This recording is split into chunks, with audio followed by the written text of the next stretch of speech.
అవినాష్, చెప్పుమ్మా. దగ్గరలో ఉన్న మెడ్ప్లస్కి వెళ్ళి మెడ్ప్లస్ బ్రాండ్ మెడిసిన్స్ అని అడిగి కొనుక్కునరా. అక్కడ 50 to 80% తగ్గింపుకు వస్తుంది. మీరు తీసుకునే అదే మందులు, అదే నాణ్యమైన మందులు, కానీ సగం ధరకే.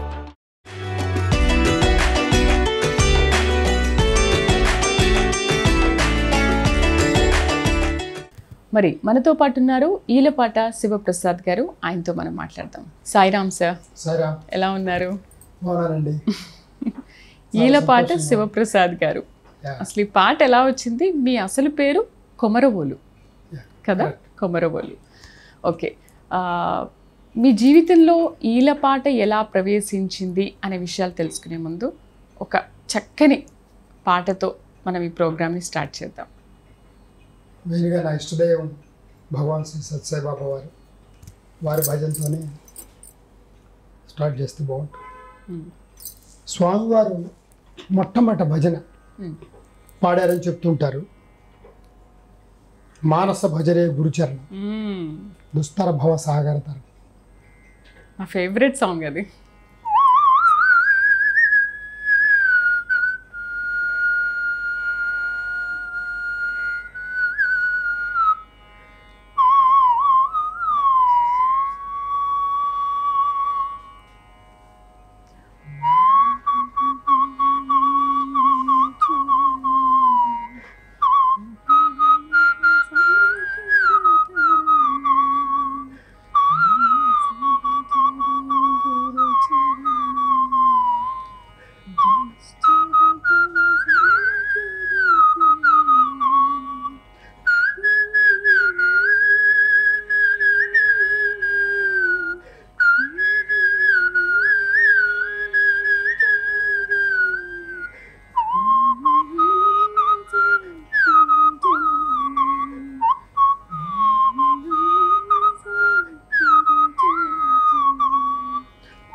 Thank you very much. ఈ పాట రోజుకి ఎన్నిసార్లు వింటానో నాకే తెలియదు అసలు. చాలా బాగుంటుంది. స్వామి పాడినప్పుడు ఎంత వినసొంపుగా ఉంటుందో మీ ఈల పాటల్లో వింటుంటే అంతకంటే ఎక్కువ వినసొంపుగా ఉంది అసలు. చాలా అద్భుతం. ఏంటి అసలు ఈల పాట అనేది మీ జీవితంలోకి ఎలా ప్రవేశించింది? ఎందుకంటే అందరూ సంగీతం నేర్చుకోవడం, ఫ్లూటు లేకపోతే వయలిన్, వీణ ఇవన్నీ నేర్చుకుంటారు కదా. ఈలపాట అనేది నిజంగా చాలా కష్టం. ఇవి చాలా నొప్పి పెడతాయి. ఏంటి మీరు అదే వృత్తిగా చేసుకొని ఇన్నేళ్ల నుంచి జీవనం ఎలా సాగిస్తున్నారు? చాలా పెద్ద స్టోరీ యాక్చువల్గా చెప్పాలంటే, కానీ టూకీగా చెప్పాలంటే మనందరికీ తెలుసు. అసలు ఎవరైనా విజిల్ వేస్తుంటే కూడా అందరు తిడతారు, ఏంటో పొదుగులా విజిల్ వేస్తున్నాం అని చెప్పి. అటువంటి దాన్ని ఒక ఆర్ట్ ఫామ్గా ఎలా ఇది అందరూ ఇప్పుడు మెచ్చుకుంటున్నారు, అందరూ ఆస్వాదిస్తున్నారంటే ఎవరైనా ఇప్పుడు నేనైనా కూడా తెలియనప్పుడు యాక్చువల్గా చెప్పాలంటే గుడికి బడికి అసలు ఏలా అనేది నిషిద్ధం. ఇప్పుడు నా పరిస్థితి ఏంటంటే గుళ్ళల్లో బళ్ళల్లో యూనివర్సిటీస్లో అదే మన దగ్గరికి వచ్చి ఆ నెగటివ్ అంతా పాజిటివ్ అయింది నా లైఫ్. సో నాకు తెలియకుండానే మా ఇంట్లో యాక్చువల్గా మా బాబాయ్ గారు మా పెద్దన్నయ్య గారు పార్థసారథి వాళ్ళిద్దరు కూడా విజిల్ చేస్తూ ఉండేవారు పొద్దుగూకులు. గ్రామ్ఫోన్ రికార్డ్స్ ఆ రోజుల్లో గ్రామ్ఫోన్ రికార్డ్స్ రేడియోనే మనకి మీడియా అంటే, ఇప్పట్లాగా అసలు టెక్నాలజీ లేదేం లేదు. సో ఆ పొద్దుగూకులు మా ఇంట్లో మెడ్రాస్ స్టేషన్ రేడియో ట్యూన్ చేస్తుండేవారు.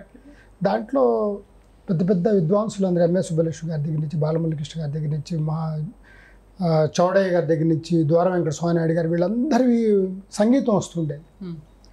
ఆ రోజుల్లో నేను చాలా చిన్నవాడిని, బహుశా ఒక 12 ఏళ్ళు 15 ఏళ్ళు ఉంటాయి.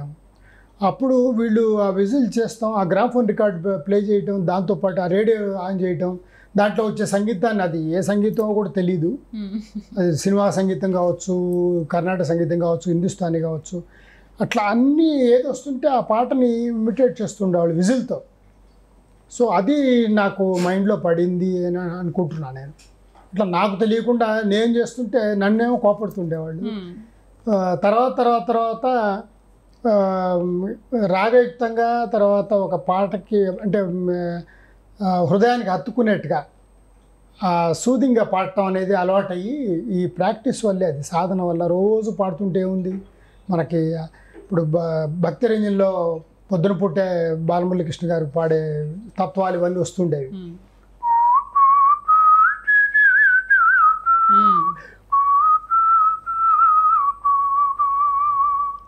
ఏమి శత్రురాలింగా ఇలా పాడేవాడు. నేను అనుకోకుండానే విజిల్లో ఇమ్మీడియట్గా ఆ రేడియో పొంగని ఇట్లా అంటుండేవాడిని. అప్పుడేమనేవాళ్ళు కాదు వాళ్ళు. తర్వాత ఈ ఫ్రెండ్స్ దగ్గర కొంతమంది రిలేటివ్స్ దగ్గర ఎవరైనా వచ్చినప్పుడు అరే ఒక పాట పాడరా, నువ్వు విజిల్లో పాడతావు కదా బాగా అట్లా అంటుంటే ఎందుకో తెలియదు బాలమురళి గారు పాడినవి ఎక్కువ నాకు బాగా అట్రాక్ట్గా అయ్యేవి. చెప్పాలంటే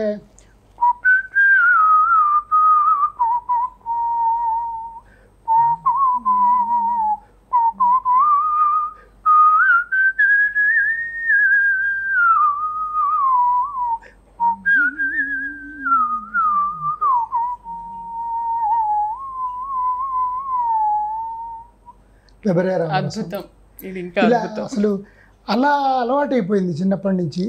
తర్వాత మా ఊళ్ళోనే మా నాన్నగారు పెద్ద లాయరు, కుమ్మరోడు శ్రీనివాస వెంకట సుబ్బారావు గారు అని, మా అమ్మ పేరు రాజ్యలక్ష్మి. సో మా ఇంట్లో మొత్తం 9 మంది, నేను 9వ వాడిని. 9 మంది, 5 అక్కాయిలు 4 అన్నదమ్ములు.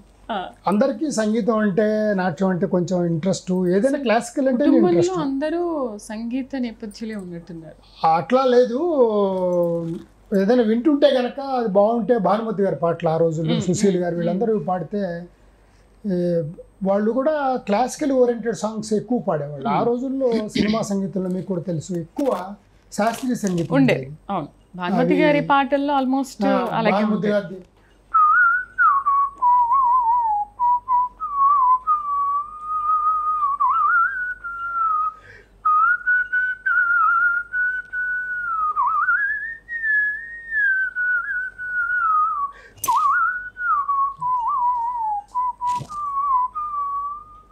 అలాగే సుశీల్ గారు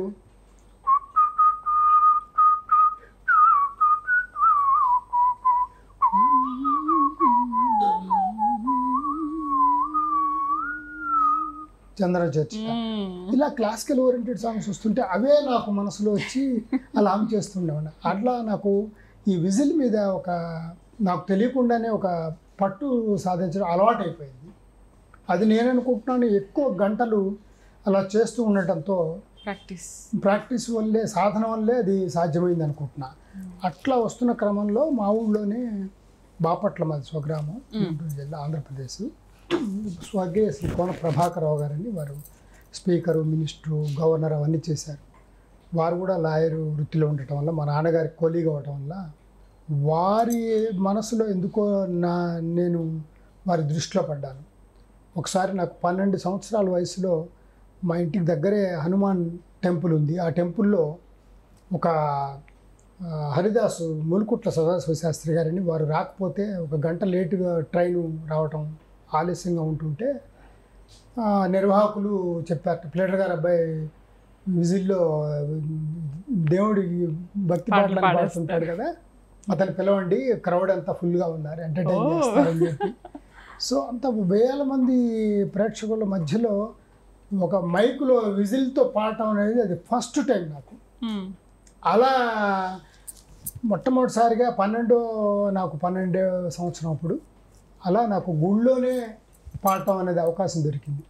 తర్వాత సదాశివ శాస్త్రి గారు వచ్చి ఆ అబ్బాయిని డిస్టర్బ్ చేయకండి, ఎంతసేపు పాడతాడో చూద్దామంటే అది అరగంట కాకుండా 40 నిమిషాలు 45 నిమిషాలు అయిపోతుంటే తర్వాత నిర్వాహకులు వచ్చి వారు మిమ్మల్ని గురించి మాట్లాడతారంటే, సదాశివ శాస్త్రి గారు, ఇతనికి మరణం లేని తల్లిదండ్రులు ఉన్నారు, వారు శృతిలయ్య, మా గురువుగారు కూడా అదే అన్నారు బాలమురళీ కృష్ణ గారు తర్వాత, వారు శృతిలయ్య, ఇతనికి మంచి భవిష్యత్తు ఉంది, భగవంతుడి యొక్క కృప ఎలా ఉంటుందో చూడండి, ఇది వాయుగానం, ఇతను పాడేది వాయుగానం, ఇతను పాడుతున్న ప్లేసు వాయుపుత్రుడు ఆంజనేయ స్వామి దేవస్థానం. సో అలా ఆయన మాట్లాడి పుష్కలంగా ఆశీర్వదించారు. తర్వాత ప్రభాకర్ గారు మొదటి గుర్తింపు అది మైకులో ఫస్ట్ టైం పాడటం. అప్పుడే చిన్నగా గుర్తింపు వస్తుంది. ఎన్నో సంవత్సరం? నాకు 12 సంవత్సరాలు. అంటే మీరు 12 ఏళ్లలో మొదటిసారిగా పాడా పాట అనేది నేర్చుకున్నారు? నేర్చుకోలేదు, అది క్యాజువల్గా వస్తుంది, దాన్ని వాళ్ళు మైకులో పాడే అవకాశం ఇచ్చారు. అసలు ఎటువంటి కోచింగ్ లేకుండా ట్రైనింగ్ లేకుండా బయటకు వెళ్తుంటే, నిన్న నువ్వే కదరా పాడింది పాట, గుళ్ళో చాలా బాగుందిరా అని, వీడా ప్లేటర్ గారు అబ్బాయిలే అని ఇంకోటి అంటుండేవాడు. అలా చిన్న గుర్తింపు ఒక పాటకి. అప్పుడు ప్రభాకర్ రావు గారు నన్ను చూసి వారు దగ్గరికి పిలిపించుకొని నా చేత అసలు ఏం పాడతావు అని చెప్పి, ఆయన రామదాసు ఏకపాత్ర అభినయం వేస్తుంటారు, ఆ రామదాస్ కీర్తనని నా చేత పాడించుకొని, అలా నాకు దాదాపు 35 సంవత్సరాలు వచ్చిన దాకా వారు మంచి మంచి అకేషన్స్, అందరికీ పెద్ద వాళ్ళందరికీ ఇది ఒక పెద్ద ఆర్టు, ఎవ్వరు లేరు ఇతనికి ఇట్లా చేస్తున్నాడు అని చెప్పి అందరి దగ్గర తీసుకువెళ్ళటం, వారి ఏ పదవిలో ఉన్నా కూడా నన్ను పెద్ద విద్వాంసుల దగ్గర తీసుకెళ్ళి దీని భవిష్యత్తు ఏంటి, ఇట్లా పాడుతున్నాడు, ఎవరు పాడట్లేదు, మరి ఇతను పాడుతున్నాడు, నాకు బాగుంది, మీరేమంటారు దీన్ని అంటే, మీరు నమ్మరు, అందరు సంగీత విద్వాంసులు ఇది వద్దని చెప్పారు. వద్దు, బాగుండదండి, ఏదో కావాలంటే మన ఇంట్లో వినొచ్చు, కానీ ఇది కచేరీలు ఎవరు పెడతారు, ప్రోగ్రామ్స్ ఎవరు పెడతారు, ఇది విజిల్లో అంత బాగుండదు, ఎవరైనా వినడానికి కూడా చెప్పడానికి కూడా బాగుండదు అని అందరూ రిజెక్ట్ చేశారు. ఒక్క బాలమురళీ కృష్ణ గారిని అడుగుదాం, ఆయనే ఉంటారు, విందామని చెప్పి ప్రభాకర్ వరకు ఎలా వెళ్ళారు. వారికి హైదరాబాద్లో సన్మానం జరుగుతుంటే ఆ సన్మానం చేయాల్సిన గెస్ట్గా ప్రభాకర్ రావు గారిని చీఫ్ గెస్ట్గా పెట్టారు. అప్పుడు వారు వాళ్ళ కండిషన్ పెట్టారు, మా అబ్బాయి ఒక పాట గురువు గారి ముందు పాడతాడు, నాకు ఎప్పటి నుంచో వారి ముందు పాడించాలని ఉంది, ఇది ఒక మంచి అవకాశం. ఇది కోఇన్సిడెంట్ ఆయనతో బాలమురళీ కృష్ణ గారు. వారు లేచి ఇందాక నేను చెప్పినట్టుగానే ఇతనికి ఫిబ్రవరి రామరసం పాడారు, వారికి ఇష్టమైంది. ఇమ్మీడియట్గా వారు లేచి మైకులో చెప్పారు, ఇతనికి మరణం లేని తల్లిదండ్రులు ఉన్నారు, వారే శృతిలయ్య, రాగం స్వరం నేర్చుకుంటే వస్తాయి, కానీ శృతిలయ్య బార్న్ రావాలి. చాలా కష్టం, చాలా కష్టం. మీరు ఎలా నేర్చుకున్నారో, అలా వారు మద్రాసు పిలవటం, అక్కడ నుంచి ఆయనతో మీ ప్రయాణం మొదలైంది. దాదాపు 2 సంవత్సరాలు వారి ఇంట్లో నేను ఉండి నేర్చుకోవటం, అంత మా అద్భుతమైనటువంటి అవకాశం దొరకటం, అదంతా డివైన్ డిజైన్ అని చెప్పాలి. వద్దు ఇది ఎక్కడ కచేరీలో పనికి రాదు అనుకున్న వాళ్ళకి అంతటి మహా గొప్ప మనిషి మిమ్మల్ని 2 ఏళ్ళు ఉంచుకొని నేర్పించారు. తర్వాత అసలు ఎంత గురువు గారు ప్రతి క్షణం ఆయనే తలుచుకుంటూ ఉంటాను, ఎందుకంటే వారు ఇంట్లో ఉండి ఒక సంగీతమే నేర్పకుండా అసలు మైకులో ఎలా పాడాలి, ఎలా ఒక కచేరీ పద్ధతిలో దీనికి తీసుకురావాలి.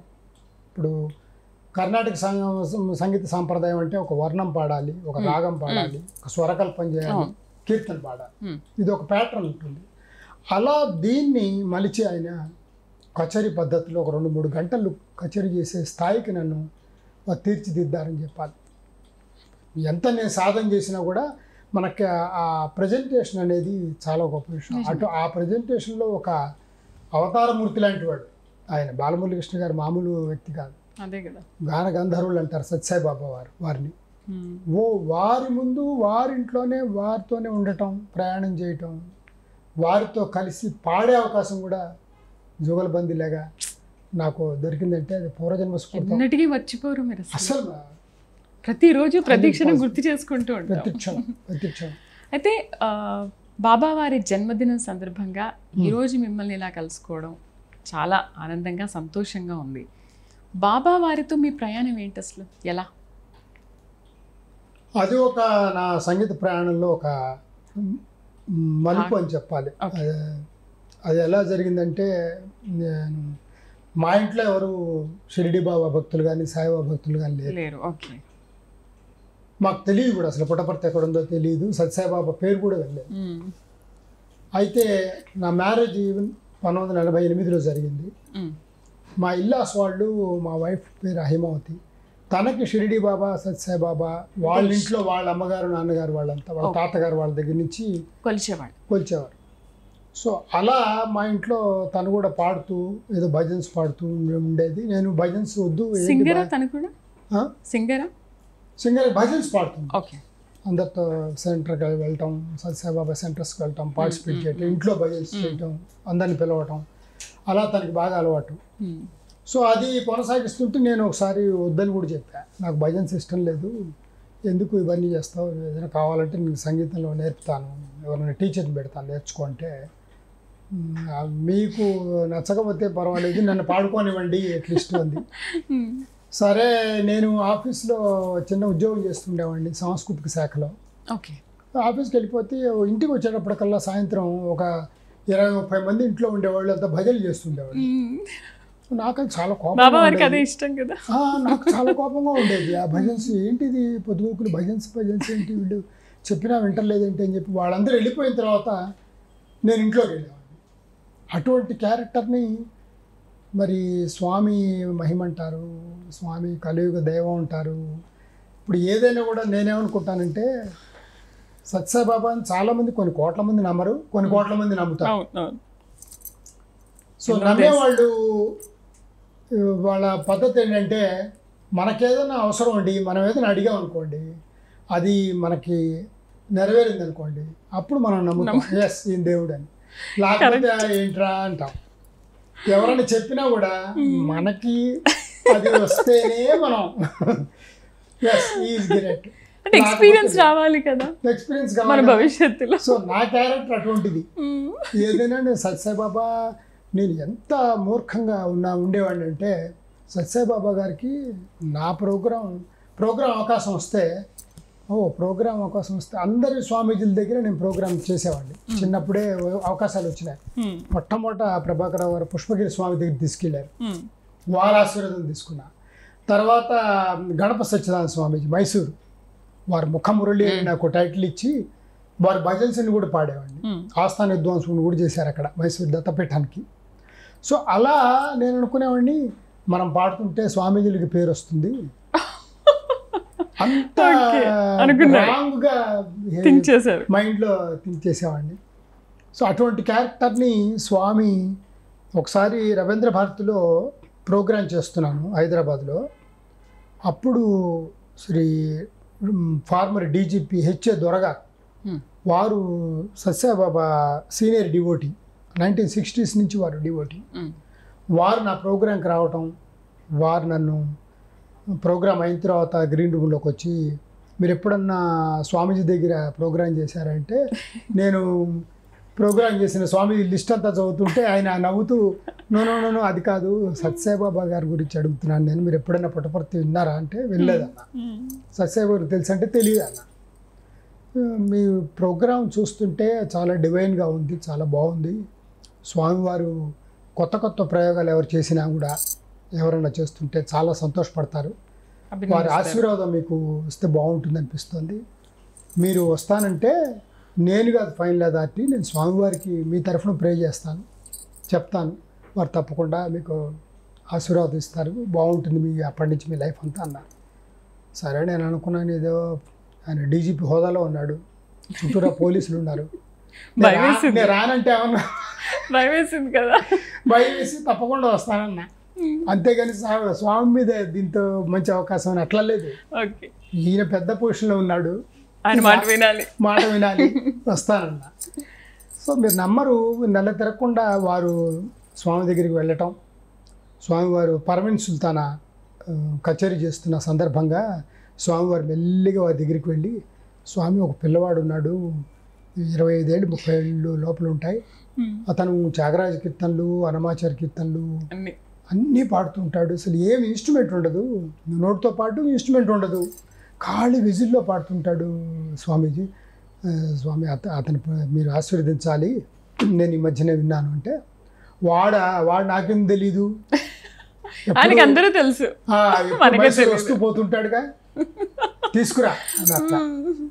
సో ఇదే మాట ఇమ్మీడియట్గా ఆయన హైదరాబాద్ వచ్చి నన్ను వెంటనే పిలిపించి, మీరు ఎప్పుడైనా మైసూరు వెళ్ళారా అని అడిగారు. అంటే నేను ఎప్పుడు వెళ్తుంటానండి. ఆయన అడిగారు, మీరు మైసూరు దొరగారు అడిగారు, మీరు మైసూరు ఎప్పుడు వెళ్ళారా అని. ఎందుకంటే స్వామి అన్నారు మీరు మైసూరు వచ్చిపోతుంటారని, మీరు ఎప్పుడైనా వెళ్ళారా అంటే, అవునండి గణపతి స్వామీజీకి సంగీతం అంటే ఇంట్రెస్ట్, వెళ్ళానంటే, చూడండి నాకు తెలియదు, స్వామి చెప్పారు మీ అదృష్టం పండింది, స్వామి నన్ను 3 రోజుల కార్యక్రమాలు నన్నే అరేంజ్ చేయమన్నారు, మీరు తప్పకుండా దసరాకి ప్రిపేర్ అవ్వండి, మనం వెళ్దాం అన్నారు. సరేనండి అన్న. నెక్స్ట్ 2 ప్రోగ్రామ్స్ ఏం పెడదామంటే, మ్యాండలిన్ శ్రీనివాస్ పెడదామండి, 2 యూనిక్గా ఉంటాయి, మ్యాండలిన్తో అతను కూడా చాలా గొప్ప విద్వాంసుడు అంటే, ఆయన వస్తారా మరి, స్వామి మీద నమ్మకం ఉందా అంటే, లేదు నాకు బాగా తెలిసి పరిచయం, నేను అడుగుతానంటే, ఇక్కడి నుంచి మా ఆఫీస్ నుంచే మీరు మాట్లాడి చేయండి అంటే, అతను కూడా వస్తా అన్నాడు. 3వ ప్రోగ్రాం ఎందుకు కారణాల చేత అవ్వలేదు. మా ఇద్దరికి మాత్రం దసరాకి దుర్గాష్టమి రోజు నేను, నవమి రోజు అతను, అలా మమ్మల్ని ఇద్దరిని తీసుకెళ్ళారు. తీసుకెళ్తే ఈ లోపల ఇంకా 15 రోజులు, దసరా 28వ తారీఖుకి, అక్టోబర్ 28వ తారీఖు ఇంకా 15 రోజులు టైం ఉంది. నేను ఆ ఊరు ఈ ఊరు ప్రోగ్రామ్స్కి వెళ్తుంటే నేను చెప్పా, మా చుట్టూరా కంపెనీస్టులు, ఈ సహవాయిద్యాలు వాళ్ళు, వయలులు, మృదంగం, తబలా వీళ్ళు ఉంటారు కదా, వాళ్ళతో ఉన్నా, అక్టోబర్ 28న మనకి పుట్టపర్తిలో ప్రోగ్రామ్ ఉందో, మీరు అందరు డేట్ రాసుకోండి, మనం వెళ్ళాలి. 1998 అంటే వాళ్ళు ఇమ్మీడియట్గా అందుట్లో ఒక ఆయన అన్నాడు, సత్యసాయిబాబు పిలిచాడు నిన్ను, అయితే నీకు బంగారు గొలుసు ఇస్తాడు అన్నాడు. దానికోసం వెళ్ళారేమో. ఇంకో అతను అన్నాడు, లేదు ఇతనికి గోల్డ్ రింగ్ ఇస్తారు. అదేంటి గోల్డ్ రింగ్, గోల్డ్ చైన్ ఏంటి అన్న అంటే, సాయిబాబా చాలా అప్పటికప్పుడు సృష్టించి ఇచ్చేస్తారు అన్నారు. అంటే ఆయన ముందు పాడితే, ఆయన ముందు పాడితే అందరికి, కళాకారులందరికి చాలా మందికి ఇచ్చారు, మేము వెళ్ళామని చెప్పి అందరు చెప్తున్నారు. సో నా మంకీ మైండ్ ఏమైందంటే, ఓ బంగారం గొలుసు ఇస్తాడు ఆయన, ఎట్లయినా సరే మనం బంగారం గొలుసు కొట్టేయాలి అని మాత్రమే అలా అనుకున్నారు. దానికోసమే వెళ్ళారు. ఇంకా 15 రోజులు మీరు నమ్మరు, తెల్లవారులు బంగారం గొలుసు నాకు ఎట్లయినా ఇవ్వాలి, ఒకటే డ్రీము. బాగా ప్రాక్టీస్ చేద్దాం, పాడదాం అని అది కాదు. ఆ పాట ఎట్లా ఉండేది అంటే, అప్పుడు నాకు బాగా ఈగోగా ఈగోయిజం ఉండేది. మామూలుగానే ఆర్టిస్టులు అంటే కొంచెం ఉంటుంది, మనం గొప్పవాళ్ళం అది ఇది, ఆ ఏజ్లో ఇంకా అసలు పీక్లో ఉండేవాడిని. అందుట్లో నేను ఒక్కడే పాడుతున్నాను, ఇట్లా ఎవరు లేరని అందరు అంటుండేవాళ్ళు. ఎప్పుడు లేదు, మేము ఎప్పుడు కాంపిటీషన్ లేదు, బాగా ఈగోయిజంతో వెళ్ళేవాడిని అట్లా. సో బంగారం గొలుసు ఎట్లయినా సరే స్వామి దగ్గర మనం ఆయన మెప్పించి నా పాటతో మనం తీసుకోవాలని వెళ్తే 5-6 ఆర్టిస్టులతో కలిపి గ్రూప్ వెళ్తే 98లో మొట్టమొదటిసారి అక్టోబర్ 28 రోజున వెళ్తే స్వామి వచ్చారు, లెటర్స్ అవి చూసుకుంటున్నారు, నన్ను స్టార్ట్ చేయమన్నారు. ఇట్లా స్టార్ట్ చేశాను. స్టార్ట్ చేసి 1 గంట ప్రోగ్రాం అయిపోయింది. అయిపోయిన తర్వాత స్వామి ఒక సేవాదళ అతని చేత ఒక స్లిప్ పంపించారు. వాడు క్లాసికల్ ఆర్టిస్టు, వాళ్ళ దుర్గాష్టమి రాగు దుర్గా పాడమని అని దాంట్లో ఉంది. సో అది కొంచెం నాకు ఒక జర్క్ లాగా అనిపించింది. ఇట్లా ఇదేంటి, రాగు దుర్గా నాకు తెలుసు, ఈయనకి ఎట్లా తెలుసు, ఈయనకి సంగీతం ఎట్లా తెలుసు, పోనీలే నాకు వచ్చింది అడిగారని చెప్పి రాగదుర్గ పాడాను. పాడేటప్పటికీ ఇమ్మీడియట్గా స్వామి ఇట్లా రా అన్నారు. ఆ పాటకి ఆ గంట తర్వాత రాగదుర్గ పాడిన వెంటనే పిలిచి ఇగో నేను అనుకున్నా కదా 15 రోజుల నుంచి డ్రీమ్, అది ఆ డ్రీమ్ ఇదనమాట. అది ఇచ్చారనమాట. ఇది ఇచ్చారు, ఇది వేశారు. ఇంకా నా పని సక్సెస్ఫుల్గా మన ట్రిప్. ఏ పాట ఒకసారి మాకు కూడా పాడి వినిపిస్తారు? ఏమంటారు? దుర్గా దుర్గా రామదుర్గా.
ఇది ఒక 15-20 నిమిషాలు జోజ్జాల అని చెప్పి సితారు తబలా వీటితో అన్ని చాలా బాగా వస్తుంది. ఒకసారి మీరు ఫ్లూట్లో కాకుండా అంటే మీ ఈలలో కాకుండా మామూలుగా పాడతారా పాట?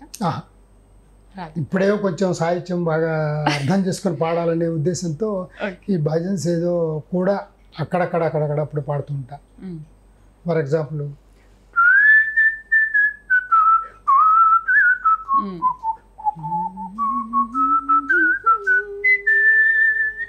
గోవింద కృష్ణ జై గోపాల కృష్ణ జై గోపాల బాల బాల రాధ కృష్ణ జై అలా ఏదో పాడుతుంటా.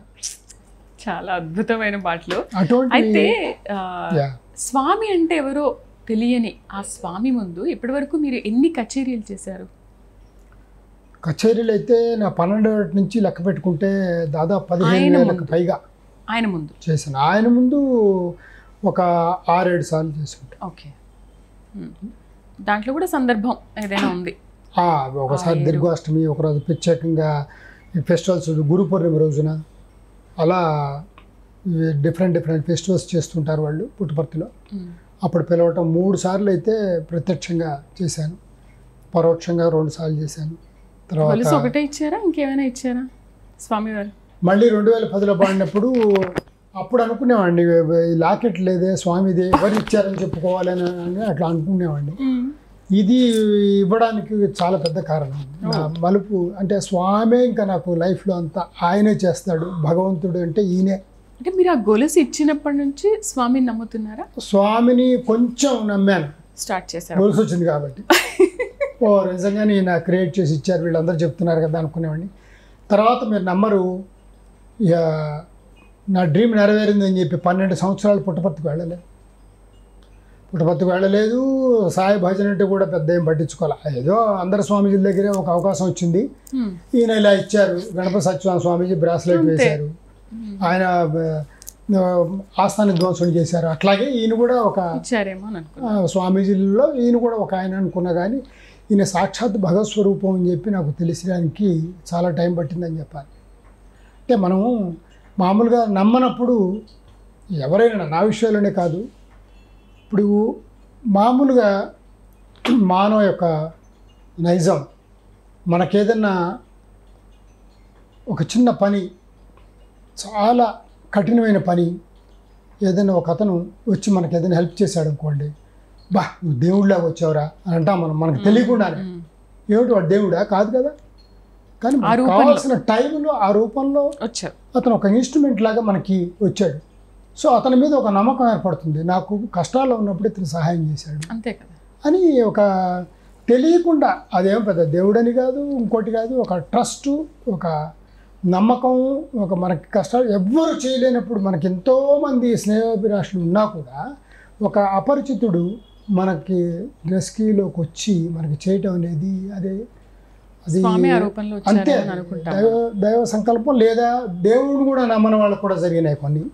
వాళ్ళు ఏమంటారంటే సూపర్ పవరు, లేదా వచ్చిన తర్వాత ఏమో ఇంకోటి కూడా ఉంది దీంట్లో, ఏదైనా సాధిస్తే అది నా ప్రజ్ఞ, నా వల్ల వచ్చింది కానీ ఆయన చేసింది ఉంది, నేను వాడిని అడిగాను వాడు ఇచ్చాడు, వాడు అడగకపోతే వాడు ఇవ్వడుగా, అలా అనుకునే వాళ్ళు కూడా చాలామంది ఉన్నారు. అలా ఉండేది నా బిహేవియర్ అంతా. అయితే 2010లో మీరు అడిగారే ఎప్పుడు మీరు స్వామికి సరెండర్ అయ్యారంటే, ఈ 2010లో అంతకు ముందర 2008లో 98 తర్వాత నేను అమెరికా వెళ్ళాను 2-3 సార్లు. అమెరికా వెళ్ళినప్పుడు అక్కడ స్వామి డివోటీస్ ఉంటారని కూడా నాకు తెలియదు. కచేరీ మధ్యలో ఆడియన్స్ లాగా వచ్చిన దగ్గరికి సాయిరామ్ సాయిరామ్ అంటుండేవాళ్ళు. వాళ్ళు సాయిరామ్ అనగానే ఇంకా పుట్టపర్తి సత్యసాయి భక్తులు అని చెప్పేవారు. చెప్తే నేను ఇమ్మీడియట్గా నేను వెళ్ళాను, వారి ముందు ఇచ్చాను, నాకు గొలుసు ఇచ్చారు, ఇలా అంతా నేను పబ్లిసిటీ చేసుకునేవాడిని. వాళ్ళేమో అవునా స్వామి సాయిరామ్ సాయిరామ్ ఎంత అదృష్టవంతులు మీరు అనేవాళ్ళు. అంటే వాళ్ళకి బాగా విపరీతమైన నమ్మకం. దానివల్ల వాళ్ళు సాక్షాత్తు భగవత్స్వరూపం కొలుస్తారు కాబట్టి వాళ్ళ మనసులో వచ్చింది సాయిరామ్ సాయిరామ్ ఒక చిన్న రిక్వెస్ట్ ఉంది అంటే చెప్పండి అన్న. అంటే మేము ఎన్నో కార్యక్రమాలకు అటు అవుతూ ఉంటాం ఇండియాలో వచ్చే ఆర్టిస్టులందరినీ, కానీ మీది చాలా డివైన్గా ఉంది, మా కోరిక ఒకటి ఉంది, మీరు సత్యసాయి బాబా గారి భజన్స్ కనుక మీ విజిల్లో పాడితే మాకు చాలా ఆనందంగా ఉంటుంది, మేము అది వింటాము. అంటే నేను భజన్స్ నాకు పెద్ద ఇష్టం లేదు, ఒకసారి వారి దగ్గర ప్రోగ్రామ్ ఇచ్చాను, అది కూడా త్యాగరాయ కీర్తనలు అవన్నీ పాడాను అంతే తప్పితే లేదు. అంటే లేదు స్వామి త్యాగరాయ కీర్తనలు పాడతారు, భజన్స్ పాడతారు, అన్నీ పాడతారు, స్వామి పాడతారా అన్నా. నేను నాకు తెలియదు సత్యసాయి బాబా పాడతారని అప్పటి వరకు. అవునండి మా దగ్గర అన్ని సీడీస్ ఉన్నాయి మీకు ఇస్తాం, అవి నేర్చుకొని అవి విని మీరు పాడచ్చు. అంటే లేదండి చాలా టఫ్ జాబ్ అది, దానికి చాలా ఖర్చు అవుతుంది అని నా మైండ్ డబ్బు అడిగితే వీళ్ళు వద్దంటారు అని చెప్పి డబ్బు అడిగా. ఎంతవరకు అవుతుందండి అన్నారు. అంటే ఇంకా వాళ్ళని బిగిద్దామని చెప్పి 2 లక్షలు అవుతుందండి. మీరు నమ్మరు, ఇదంతా స్వామి ఒక డిజైన్ అని చెప్పాలి. తర్వాత ఇప్పుడు తెలుస్తుంది. 2 లక్షలు అంటే వాళ్ళల్లో ఒకళ్ళు తను ఫికిల్ మైండెడ్ లాగా ఉన్నాడు, ఒకటి అడుగుతున్నాడు ఒకటి చెప్తున్నాడు, చెక్కు తీసేసి రాసి ఇచ్చేసి అడ్వాన్స్ స్టార్ట్ చేయండి, అప్పుడు ఏమంటాడు చూద్దామని చెప్పి వాళ్ళు చెక్ బుక్ తీసి $5,000 ఇచ్చి ఇది స్టార్ట్ చేయండి అన్న. నాకు చాలా ఆశ్చర్యంతో పాటు ఆనందం. 2 లక్షలు వస్తున్నాయి, 1 లక్ష మనం మిగిలి చేసుకుందాం, 1 లక్ష రూపాయలు ఏదో సీడీ అడుగుతున్నారు, ఇది భజన్స్ అంటున్నారు.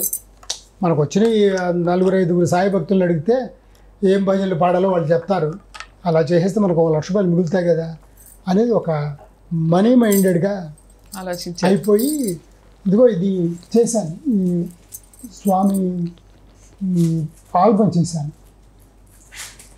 ఇవన్నీ స్వామి ఆల్బమ్ చేశాను. ఓకే, చేసిన తర్వాత వాళ్ళకి ఫోన్ చేశాను అనమాట.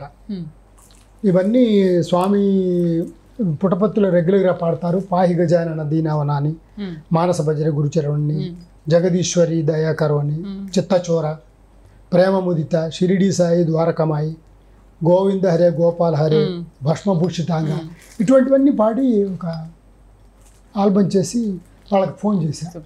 ఇవి 1000 ఆల్బమ్స్ చేశాం. చేసి పాడితే వాళ్ళకి ఫోన్ చేస్తే వాళ్ళు అన్నారు అవేం మాకు అక్కర్లేదు, ఎక్కడికి పంపించాలంటే మాకేం అవసరం లేదు, మీరు ఒక 10-20 మా కోసం పెట్టండి, ఎవరి చేతన వస్తుంటే పంపించండి, మిగతా అవన్నీ ఫ్రీగా ఇచ్చేయండి అన్నారు.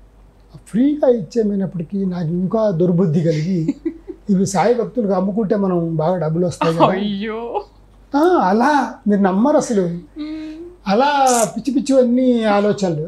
సాయి భక్తులు చాలా మంది ఉన్నారు, స్వామికి అన్ని తెలుసు.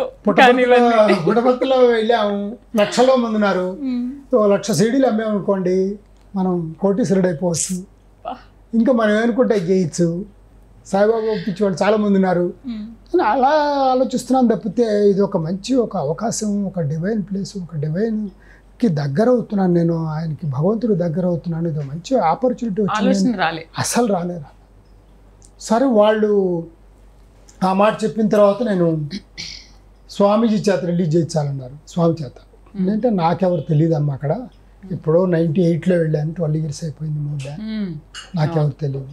లేదు మేము ఇక్కడి నుంచి ప్రే చేస్తాం, మీరు మీ ప్రయత్నం మీరు చేయండి లేదా మీ ఇష్టం అన్నారు. ఇంకా వాళ్ళు ఏం చెప్పినా పట్టించుకోవట్లేదు, నేను ఫోన్ పెట్టేశాను.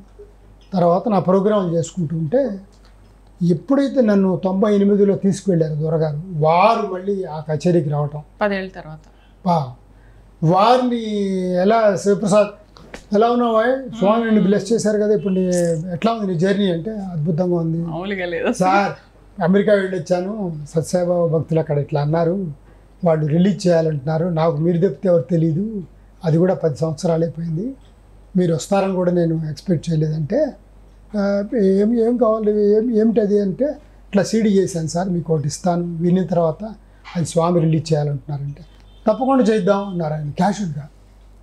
నాకు అనిపించింది అప్పుడు ఇది మన ప్రేయర్స్ కాదు, వాళ్ళ ప్రేయర్స్ బాగా ఫలించినాయి, వాళ్ళకున్న నమ్మకాన్ని స్వామి ఈ విధంగా ఇచ్చారని చెప్పి నన్ను తీసుకెళ్ళటం, దొరగారు ఈ రిలీజ్ చేయించటం, అలా ఒకటి కొంచెం దగ్గర అవుతున్న స్వామికి. ఆ రిలీజ్ ఫంక్షన్ అప్పుడు వెళ్ళినప్పుడు ఇంకా పిచ్చి శాస్త్రం ఏంటంటే, నేను ఒక కూర్చుంటే అందరిని కూర్చోబెడతారు. సరే దొరగారితో అంతకుముందు 98లో ప్రోగ్రామ్ ఇచ్చినప్పుడు సీనియర్ డివోటీస్ కొంతమంది ఒకళ్ళిద్దరు గుర్తుపట్టేవాళ్ళు, మిగతా వాళ్ళంతా కొత్త వెళ్ళి వస్తుంటారు కదా. అలా వరండాలో కూర్చోబెట్టారు నన్ను కూడా. స్వామి రావడానికి ఇంకా 10-15 నిమిషాలు టైం ఉంది. అప్పుడు నేను ఊరికినే మరమరింగ్ చేసుకుంటున్నా, ఏంటి స్వామీజీలు వీళ్ళంతా పీఠాధిపతులు వీళ్ళంతా డబ్బులు ఉంటేనేమో స్వామి దగ్గర కూర్చోబెడతారు, డబ్బులు లేని వాడేమో మామూలు వాడేమో చివరి కూర్చుంటాడు, ఆయన వచ్చి వాడికి దర్శనం ఎప్పుడు ఇవ్వాలి అని ఇట్లా అనుకుంటుంటే ఒక ఆయన నా పక్కనే కూర్చొని బుక్ చదువుకుంటున్నాడు. అప్పటిదాకా ఎందుకు చెప్తున్నానంటే ఇది స్వామి యొక్క మహిమ ఇప్పుడు తెలుస్తుంది నాకు. మనం ఏదైనా పిచ్చిగా ఏదైనా బ్యాడ్గా ఏదైనా మనం థింక్ చేస్తుంటే దానికి ఇమ్మీడియట్ రెస్పాన్స్ ఉంటుంది స్వామి. అది ఈ రోజు వరకు జరుగుతుంది. నాకు ఎలా జరిగిందంటే, ఆ పక్కన కూర్చుని ఆయన ఇట్లా సైలెంట్గా, చాలా పిన్ డ్రాప్ సైలెన్స్ ఉంటుంది అక్కడ. 50,000 మంది కూర్చున్నా కూడా ఒక్క మనిషి కూడా లేడేమో అన్నట్టుగా ఉంటుంది అస్సలు. అది ప్రత్యక్షంగా చూసిన వాళ్ళకి అందరు చెప్తుంటారు. ఆయన నన్ను ఇట్లా చూసి సాయిరామ్ అన్నాడు మెల్లిగా, సాయిరామ్. తర్వాత మళ్ళీ బుక్ చదువుకుంటున్నాడు. మళ్ళీ 1 నిమిషం టైం ఇచ్చి వాట్ ఈస్ యువర్ నేమ్ అన్నాడు. మీ పేరేంటి అని అడిగాడు. శివప్రసాద్. మీరు కూడా అదే ఫ్లోలో అది పెద్దగా అరవకూడదు అక్కడ, చెప్పకూడదు. మళ్ళీ బుక్ చదువుకుంటున్నాడు అని ఇట్లా. మళ్ళీ కాసేపు అయిన తర్వాత వాట్ ఆర్ యూ అన్నాడు. మీరేం చేస్తారు? మ్యూజిషియన్ అన్న. అది మ్యూజిషియన్ అన్నప్పటికీ ఓ మ్యూజిషియన్ అని చెప్పి ఇట్లా లేచి ఇట్లా నమస్కారం పెట్టి మళ్ళీ కూర్చున్నాడు. సరే చదువుకుంటున్నాడు. నేనేమో ఇట్లా చూసాను, నేను మ్యూజిషియన్ అని చెప్పి నేను కొంత ఫోజ్ కొడుతున్నాను. అందరూ అంక చూస్తున్నారు, ఈయన అడగటం అంతా గమనిస్తూ ఉంటారు అక్కడ అందరు. సో అదే జరుగుతుంది. సో స్వామి ఇంకా వస్తున్నారు అని చెప్పారు. మనకి తెలిసిపోతుంది స్వామి వచ్చేది. ఆయన మందిరంలో నుంచి వస్తుంటారు. ఇంకా భజన్స్ అవి జరుగుతుంటాయి. స్వామి డైరెక్ట్గా ఈయన దగ్గరికి వచ్చారు, నా పక్కన కూర్చున్నారు. నా పంట పండింది కదా అని చెప్పి స్వామికి నమస్కారం పెట్టుకోవాలని చెప్పి స్వామికి ఇట్లా నమస్కారం, పాద నమస్కారం చేసుకుందాం అని చెప్పి ఇట్లా వంగుతున్నా కూడా స్వామి నన్ను పట్టించుకోవట్లా, నన్ను చూడలేదు. ఆయనతో మాట్లాడుతున్నారు, ఇట్లా ఏదో చూపిస్తున్నాడు ఆయన. ఓకే అంటున్నారు, ఆశీర్వదిస్తున్నారు. ఇంకా వెళ్ళిపోయారు స్వామి. నేను ఈ దొరగారు నన్ను తీసుకొచ్చారు కదా, వారిని అడిగా, ఎవరు స్వారు? వారు నా పక్కనే డైరెక్ట్గా స్వామి ఇక్కడికి వచ్చారు, నాకు భలే అవకాశం దొరికింది పాద నమస్కారం అంటే. ఆయన శ్రీలంకన్ ప్రెసిడెంట్ ఉన్నారు, చాలా క్యాజువల్గా. అంటే ఇమాజిన్, నేను ఎంతో మరమరింగ్ చేశా కదా, డబ్బులు ఉన్నవాడు ఇక్కడ కూర్చుంటాడు, మామూలు వాడు అక్కడ కూర్చుంటాడు, పిచ్చివాడు నీ పక్కనే ఒక దేశాధిపతి, ఒక ప్రెసిడెంట్ ఆఫ్ 1 కంట్రీ నీ పక్కన నేల మీద కూర్చున్నాడు. అది ఇంకొక ఎక్స్పీరియన్స్ అనమాట. మనం బ్యాడ్గా ఏదైనా అనుకుంటే దానికి ఇమ్మీడియట్ రెస్పాన్స్ స్వామి ఇస్తున్నారు. వినూత్నమైన ఈ ఈల ప్రక్రియను తర్వాత తరానికి అందచేయడానికి మీరు మీ శిష్యుల్ని ఏమన్నా తయారు చేస్తారు? ఎందుకంటే మీరు ఈలపాట నేర్చుకునే టైంలో అసలు గురువులు అనేవాళ్ళు ఈలపాటలో లేరు కదా, లేరు. అయినా మీరు మీ స్వయం కృషితో నేర్చుకుని వచ్చారు. మరి మీ శిష్యుల్ని ఏమైనా తయారు చేస్తారా? చాలామంది ఇప్పుడు నేను ప్రోగ్రామ్ అయిన తర్వాత ఇక్కడ కానీ ఫారెన్ కానీ చాలామంది నా దగ్గరికి ఆటోగ్రాఫ్ల కోసం వచ్చి తర్వాత చాలా బాగుందని చెప్తూ వాళ్ళ పేరెంట్స్ని తీసుకురావటం, వాళ్ళ బ్రదర్స్ని సిస్టర్స్ వాళ్ళని తీసుకొచ్చి చాలామంది మా అబ్బాయి ఇట్లా పాడతాడండి ఒకసారి వింటారా అని చెప్పటం, మా అమ్మాయి ఇట్లా పాడుతుంది, విజిల్లో పాడుతుంది నేను ఆశ్చర్యపోయి ఎట్లా పాడతావు పాడు అని చెప్పి పక్కన పిలిచి పాడించుకునేవాడిని. పాడించుకుంటే వాళ్ళకి తెలిసిన ఏదో రైమ్స్ అనో ఇంగ్లీష్ రైమ్స్ అనో లేదా ఒక డివోషనల్ సాంగ్స్ అనో వాళ్ళ అమ్మ పాడేది, వాళ్ళ ఇంట్లో వినేవు ఏవో పాడేవాళ్ళు. కానీ స్పష్టంగా బాగుండేది. అప్పుడు వాళ్ళు నా దగ్గర ట్రైనింగ్ ఇప్పించాలని, ఇది ఆన్లైన్లో మీరు చెప్తారా, మీకు మీలాగా సస్టైన్ చేయాలంటే ఎట్లా చేయాలి, మీలాగా స్వరాలు రావాలంటే ఏం చేయాలి అంటే నేను వాళ్ళందరికీ ఒకటే చెప్పేవాడిని, సాధన ఈజ్ మెయిన్ ఇంపార్టెంట్. ఎందుకంటే నేను ఈ రోజున ఇప్పుడు ఈ ఏజ్ అడ్వాన్స్ అయినప్పుడు కూడా నేను క్వాలిటీ తగ్గకుండా పాడుతున్నానంటే నా సీక్రెట్ రోజుకు 4 to 5 hours నేను సాధన చేస్తాను. ఈవెన్ ఈ రోజు కూడా తెల్లవారుజాము నుంచి పాడుతూనే ఉన్నా ఇక్కడికి వచ్చేదాకా.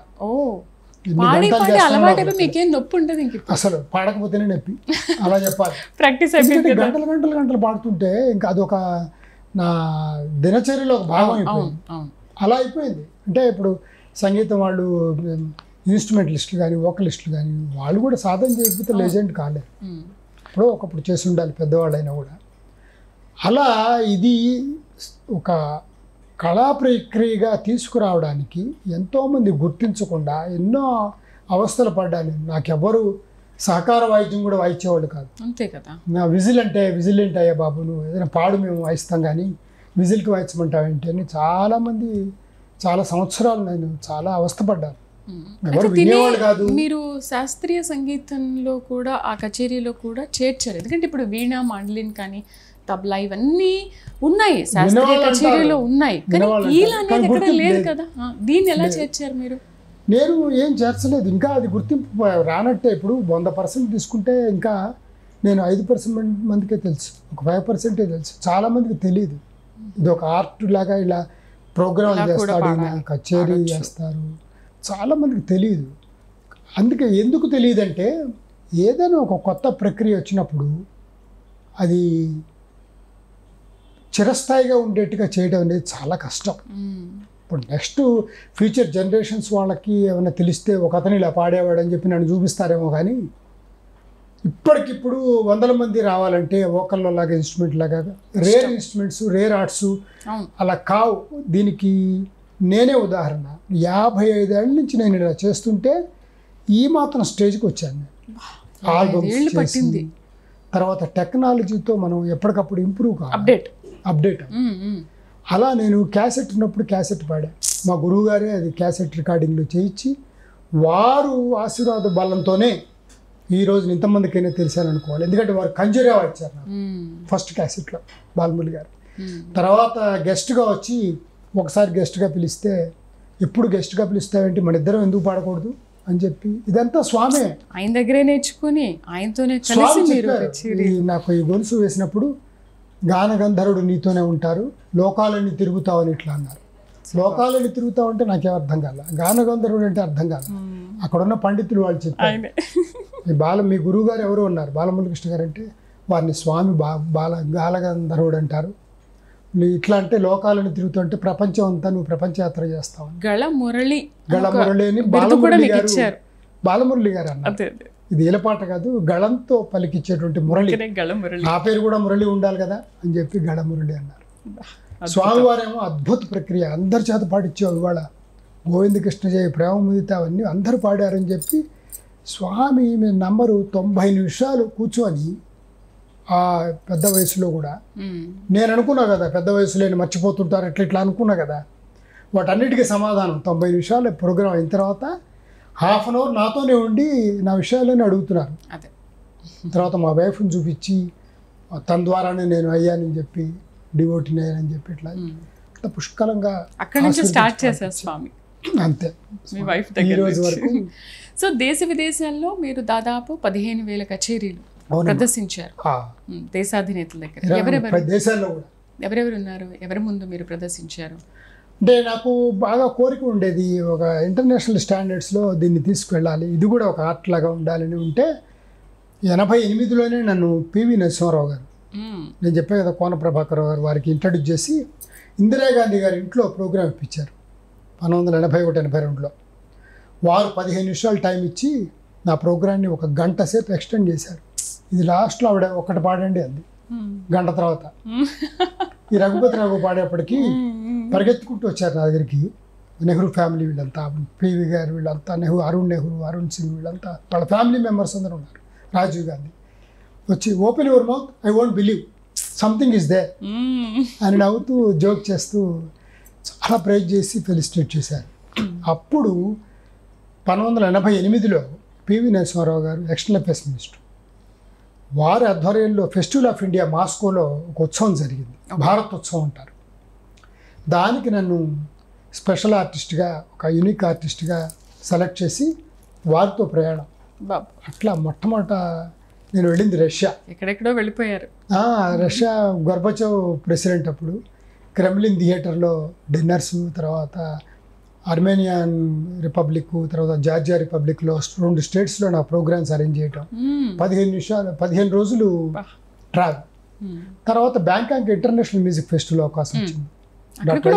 ఏదో సన్నివేశం జరిగినట్టుంది మీ లైఫ్లో బ్యాంకాక్లో ఇంటర్నేషనల్ ఇది. తర్వాత బ్యాంకాక్లో నాకు బాగా చిన్న అబ్బాయి అప్పట్లో అతను తబలా వాయిస్తుంటాడు, అతను బ్యాంకాక్లో సెటిల్ అవ్వటం. బ్యాంకాక్లో నా ప్రోగ్రామ్ పెడతానంటే బ్యాంకాక్లో ఎవరు వింటారు, ఇండియన్స్ తెలుగు వాళ్ళు అసలు ఎవరు ఉంటారు కదా అన్న. అదే అన్నయ్య నేను ఒక ఎక్స్పెరిమెంట్ చేద్దాం అనుకుంటాను అని చెప్పి అతను ఒక ఇటువంటి పెద్ద పోస్టర్ ఒకటి చేసి అతనే హాల్ బుక్ చేసేసి music by instrument no, music by vocal no, music by whistle maybe, అలా ఒక తమాషాగా ఒక పోస్టర్ తయారు చేసి ఒక ఫ్రెంచ్ థియేటర్ని బుక్ చేసి ఆ పోస్టర్ దాని ముందు పెట్టి టికెట్స్ పెట్టాడు. 1000 బాక్స్, 500 బాక్స్, 300 బాక్స్ పెట్టాడు. మీరు నమ్మరు, 1 మంత్ తిరిగే లోపల అతను ఫోన్ చేసి అన్నయ్య మన టికెట్స్ అన్నీ హాల్ అయితే బుక్ అయిపోయినాయి, మీరు 4 రావచ్చు, మన టికెట్స్ డబ్బులు అన్నీ వచ్చేసినాయి, చూద్దాం. ఇప్పుడు అంతా నాన్ ఇండియన్స్ అక్కడ ఇవ్వటం. తర్వాత బ్యాంకాక్ పోస్టు, తర్వాత వాళ్ళంతా పేపర్ వాళ్ళందరూ నా దగ్గరికి వచ్చి international is a cultural bridge between Thailand and Bharat అని చెప్పి పెద్ద హెడ్లైన్స్లో మా ఫోటోలన్నీ వేసి చేయటం మర్చిపోలేను. అయితే మీకు వచ్చిన రివార్డుల్లో ఏది అత్యంత సంతృప్తి ఇచ్చింది అని అంటే అన్నీ అని చెప్పేస్తారేమో. అన్నీ అంటే రీసెంట్గా అది కూడా భగవాన్ సత్యసాయిబాబా వారి బ్లెస్సింగ్స్తో వచ్చింది. నాకెప్పుడు ఉండేదన్నమాట, దీన్ని ఒక అత్యుత్తమమైన స్థానంలో రావాలి, అవార్డ్స్ ఏమి లేవు. ఫారిన్ కంట్రీస్ వెళ్ళినప్పుడు ఇవాళ పద్మశ్రీ కదా, మీరు డాక్టరేట్ కదా, ఇలా అడుగుతుండేవాళ్ళు బయోడేటా అనౌన్స్ చేసేటప్పుడు. నేను చెప్పండి ఏమీ లేదండి, ఒక పేపర్ అయినా నాకు ఇండియన్ ఎక్స్ప్రెస్ అయినా 1981లో నేను అప్పుడు అంజయ్ గారు చీఫ్ మినిస్టర్ దగ్గర ప్రోగ్రామ్ ఇస్తే విజిల్ విజార్డ్ అని టైటిల్ పెట్టి ఒక ఆర్టికల్ రాశాను. అది నాకు ఇప్పటికి కూడా విజిల్ విజార్డ్ శివప్రసాద్ అని నాకు లెటర్స్ కానీ మెయిల్స్ కానీ వస్తుంటాయి. అంత బాగా అది విజిల్ విజార్డ్ అంటే ఈలపాట మాంత్రికుడు అని అర్థం దానికి. సో అలా ఆ టైటిల్ బాగా ఫేమస్ అయిపోయింది, విజిల్ విజార్డ్ అని చెప్పండి అన్న. ఒకరోజు ఒక సంవత్సరం 2022లో ఏలూరులో సత్యసాయిబాబా ఇట్లాగే ప్రోగ్రామ్, భజన ప్రోగ్రామ్ ఆఫర్ వస్తే వెళ్ళి చేస్తున్నాం. Evening programme, morning rehearsals, sound rehearsals checkup చేస్తాం. ఒక ఫోన్ వచ్చింది నాకు, సౌండ్ అందరం రిహార్సల్స్లో ఉన్నాం, ఫోన్ వచ్చింది. ఆర్ యు శివప్రసాద్ అన్నారు. అంటే అవునండి అన్న. 16th జూలై మీరు ఎక్కడ ఉంటారు, ఇప్పుడు ఎక్కడున్నారు మీరు అన్న. అంటే ఏలూరులో ఇట్లా కన్సర్ట్కి వచ్చాను. ఎప్పుడు వెళ్తారు హైదరాబాదు అన్నారు. అంటే రేపు మార్నింగ్ కల్లా ఉంటాను, 16th జూలై కొంచెం నోట్ చేసుకోండి అన్నారు. సరే అండి, నేను ప్రోగ్రామ్ కోసం కావాల్సి అనుకొని తప్పకుండా రండి అన్నాను. మీరు నమ్మరు, మార్నింగ్ 7 o'clock హైదరాబాద్ వచ్చేసాను ఏలూరు నుంచి. 10 o'clock మా ఇంటికి ఒక 10 members బా వచ్చి బొకేలో అవన్నీ తీసుకొచ్చి ఇంట్రడ్యూస్ చేసుకొని ఈయన రిజిస్ట్రార్, ఈయన డీను, ఈయన ఇంకో అసిస్టెంట్ రిజిస్ట్రార్ సంథింగ్ ఏదో ఒక వాళ్ళ పదవులని చెప్తూ పేర్లు చెప్తూ కంగ్రాచులేషన్స్ వీఆర్ ఫ్రమ్ గీతం యూనివర్సిటీ విశాఖపట్నం, మా ఫౌండర్ చైర్మన్ శ్రీ భరత్ గారు మిమ్మల్ని స్వయంగా ఇంటికి వెళ్ళి ఇన్వైట్ చేయమన్నారు, మీకు హానరీ డాక్టరేట్ గీతం యూనివర్సిటీ వారు ఇస్తున్నారు. అసలు నాకు అసలు ఊహ కూడా అందలా. ఇది స్వామి స్వయంగా వారి దగ్గర రిహార్సల్ చేస్తున్నప్పుడు వాడి మందిరంలో వచ్చినట్టు ఫోన్ కాల్గా వచ్చి ఒక తలుపులు వేసుకొని స్వామి ముందు ఏడ్చేశాను. స్వామి ఎంత నువ్వు నాకు ఎంత ఏది కావాలంటే అది ఇస్తున్నావు, ఏది అడిగితే అది ఇచ్చి నన్ను ఒక తండ్రిలాగా దేవుడిలాగా అన్నిటికీ. అది కూడా మా గురువు గారు చెప్పినట్టు, మా గురువు గారు అనేవారు నువ్వు రవీంద్ర సంగీతం పాడవాయి నీకు డాక్టరేట్ వస్తుందనేవారు. అది చెప్పి 5-6 ఏళ్ళు అయింది. నేను రవీంద్ర సంగీతం చేశా, గురువు గారు విన్నారు, ఇవన్నీ చేశా. రవీంద్ర సంగీతం ఆనందధార అని దీనికి పేరు పెట్టా. అట్లాగే స్వాగతం కృష్ణ అని కృష్ణుడికి సంబంధించిన పాటలన్నీ పాడా. అలాగే అన్నమాచార్య కీర్తనలు 7 Hills Whistles టైటిల్ ఇలా పెట్టా. తర్వాత ఎందరో మోహన్ బోలని ఇచ్చేసా. తర్వాత స్వామి ఆల్బమ్స్ ఇలా చేశా. ఈ 3 ఆల్బమ్స్ స్వామి, ఈ 3 వాల్యూమ్స్ పుట్టపర్తికి ట్రస్ట్కి ఇచ్చాం. తర్వాత ఇవి కూడా అఖిల నాగేశ్వరరావు గారు నా ప్రోగ్రాంకి వచ్చి ఒకసారి ఆయన పాటలన్నీ పాడమని చెప్పి స్పాన్సర్ చేశారు వారు. ఇలా స్వర్ణ కంకణం కూడా వేశారు నాకు, లైఫ్ అచీవ్మెంట్ అవార్డు ఇచ్చి. లాహిర్లో అని చెప్పి వారు చేశారు. అలాగే ఎన్టీఆర్ సాంగ్స్ చేయమని చెప్పి విజిల్లో ఇవన్నీ. తర్వాత నా దేశమే నా ఊపిరి, మేరా భారత్ మేరా శ్వాస్ అని ఒకటి ఆల్బమ్ చేశాను. ఇది టెండూల్కర్ గారు రిలీజ్ చేశారు. వందే మాత్రం దగ్గర నుంచి సారాజీ హసచ్చ, జనగణమన ఇవన్నీ చేశాను. అలాగే ఇది ఒక ఆల్బమ్ చేశాను, రవీంద్ర సంగీతం. తర్వాత ఇది ఎంఎస్ సుబ్బలక్ష్మికి అత్యంత ఇష్టమైనటువంటి పాటలు, ఆవిడ సినిమాల్లో పాడిన కూడా గిరిధర గోపాల, తర్వాత కాట్రిన్ లేవర్ గీతం, అధరం మధురం ఇవన్నీ చేశాను అనమాట. ఇది చేసి ఇది మహతి ఆడిటోరియంలో ఆవిడ 105వ జన్మదినోత్సవం సందర్భంగా తిరుపతిలో రిలీజ్ చేశారు. సో మీరు చెప్పినట్టుగా మనకు టెక్నాలజీ తర్వాత ఫ్యూచర్ జనరేషన్స్కి ఈ కళ గురించి తెలియాలి, ఇవన్నీ మీరు ఆ ఫ్యూచర్ జనరేషన్కి ఈల పాట నేర్చుకోవాలి, మీలాగా అనుకునే వాళ్ళకి మీరు ఇచ్చే సందేశం. చాలా ఒక 20 మంది దాకా నా దగ్గర ఇప్పుడు స్టూడెంట్స్ ఉన్నారు, కానీ రెగ్యులర్గా వాళ్ళు రావట్లేదు. వాళ్ళకున్న జాబ్స్ కానివ్వండి, ఐటీ జాబ్స్ కానివ్వండి, ఫారిన్ నుంచి కూడా 2-3 అమ్మాయిలు 2 నేర్చుకుంటున్నారు. కొంతమంది కామెడీ, ఎక్కువ మంది వాళ్ళు ఫిలిం మ్యూజిక్కి ఎక్కువ అట్రాక్ట్ అవుతున్నారు, అంటే వాళ్ళకి అది ఇష్టం. కొంతమంది ప్రోగ్రామ్స్ కూడా చేస్తున్నారు. సో మీరు ఇచ్చే సలహాలు సూచనలు ఏంటి? నెక్స్ట్ ఒక లెజెండ్గా లేదా ఒక మెయిన్ ఆర్టిస్ట్గా దీన్ని ఒక విజిల్ ఒక మెయిన్ కన్సర్ట్ లెవెల్కి తీసుకెళ్ళడానికి మాత్రం చేయాలంటే కనుక ఎవరికైనా నేను చెప్పేది ఒకటే, సాధన, నెంబర్ 2 సాధన, నెంబర్ 3 సాధన, అంతే. ఇంకా వేరే మార్గం ఏం లేదు. ఇప్పుడు నాకు నేను ఇప్పటికి కూడా still I'm learning from legends. వాళ్ళు ఎలా పాడారో ఒక కీర్తన సెలెక్ట్ చేసుకుంటే ఆ కీర్తన రాసుకోవటం, అది ఎలా పాడారని చెప్పి వినటం, మళ్ళీ రీప్రొడ్యూసింగ్ మనం అంటాం, దానికి దగ్గరగా ఉందా లేదో చూసుకోవటం. ఇప్పటికి మనకి ఎవరింటికి కూడా ఎవరు రావక్కర్లేదు, అంత టెక్నాలజీ ఉంది. మనకు ఓన్లీ మనం టైం స్పేస్ చేయాలి, అదొకటే మన చేతులు చేయాల్సి. సో ఈ విధంగా మీరు జీవితంలో ఒక లైఫ్లో 1 డేలో ఒక ½ అన్ అవర్, ఒక 20 మినిట్స్ మీందరు మెల్లిగా మీకు ఇష్టమైంది ఏదైనా కానివ్వండి, అది ఫైన్ ఆర్ట్స్లో సంగీతమే అక్కర్లేదు, ఏదైనా కూడా మీకు చేసుకుంటే మీ అందరికీ లైఫ్లో కూడా అది మంచి ఎనర్జీ ఇస్తుంది. మీ ఫీల్డ్స్లో మీరు రాణించడానికి కూడా ఒక ఆర్టిస్ట్గా కాకపోయినా కూడా మీకు మీ లైఫ్లో ఒక మంచి కల్చర్కి సంబంధించినటువంటి ఒక అనుభూతి వస్తుంది, దాని ద్వారా మీ ఆరోగ్యానికి బాగుంటుంది, మీ నాలెడ్జ్ ఇంప్రూవ్ అవుతుంది, మీకు అన్ని పాజిటివ్ థాట్స్ రావడానికి, డివైన్ వైబ్రేషన్స్ రావడానికి పుష్కలంగా ఉంది. ఇది నేను చెప్పేది. అందరూ ఇప్పటికి రాకపోయినా కూడా ఇప్పటికైనా సరే ఏం మించిపోలేదు టైం. దీనికి సంగీతానికి వయసుతో సంబంధం లేదు, మీరు ఏ వయసు వాళ్ళని తీసుకోవచ్చు. Right sir. అసలు మామూలుగా పాటలు పాడేవాళ్ళు, సంగీతం నేర్చుకునే వాళ్ళు, వాళ్ళ గురించి మాట్లాడడం, దాని గురించి వివరించడం అనేది ఒక ఎత్తు అయితే, ఈల పాట గురించి మాట్లాడడం అనేది ఎంత మాట్లాడినా కూడా తరగట్లేదు. ఇంకా ఇంకా చాలా సన్నివేశాలు ఉన్నాయి నా లైఫ్లో. మీకు ఇందాక చెప్పినట్టుగా ఎంతోమంది రిజెక్ట్ చేశారు, ఎంతోమంది నెగటివ్గా మాట్లాడారు. ఆ నెగటివ్ పాజిటివ్ చేయడం అనేది ఏదో చెప్తుంటారు, అలెగ్జాండర్ అన్నేడు ఫైట్ చేశాడు, చివరికి విజయం సాధించాడు. లాగా నా లైఫ్ కూడా అంతే.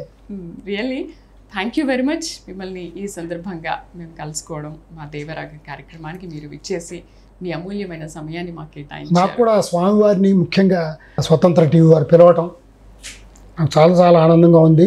ఈ కళ గురించి చెప్పడమే కాకుండా స్వామివారితో నాకున్న చిన్న అనుభవాలు పంచుకునేటువంటి భాగ్యం కలిగించినందుకు నా తరఫున కూడా కృతజ్ఞతలు. నమస్కారం. సో చూస్తున్నారు కదా, మనం మామూలుగా ఒక పాట నేర్చుకోవడం అంటేనే ఎంతో కష్టపడి చాలామంది అలా నేర్చుకుంటారు. కానీ ఒక ఈల పాట నేర్చుకోవడం అనేది జీవితంలో ఒక అద్భుతమైన సన్నివేశం అనే చెప్పాలి. చాలామంది నేర్చుకోవడానికి ఇంట్రెస్ట్ చూపిస్తూ ఉంటారు, కానీ సార్ చెప్పినట్టు దానికి సాధన అనేది చాలా ఇంపార్టెంట్. సో సాధన ఉంటే ఖచ్చితంగా ఏదైనా మనని విజయతరాలకు తీసుకెళ్తూ ఉంటుంది. ఇది వాళ్ళ దేవరాగంలో శివప్రసాద్ గారితో ప్రత్యేక కార్యక్రమం. మరొక గెస్ట్తో మళ్ళీ కలుద్దాం. నమస్తే.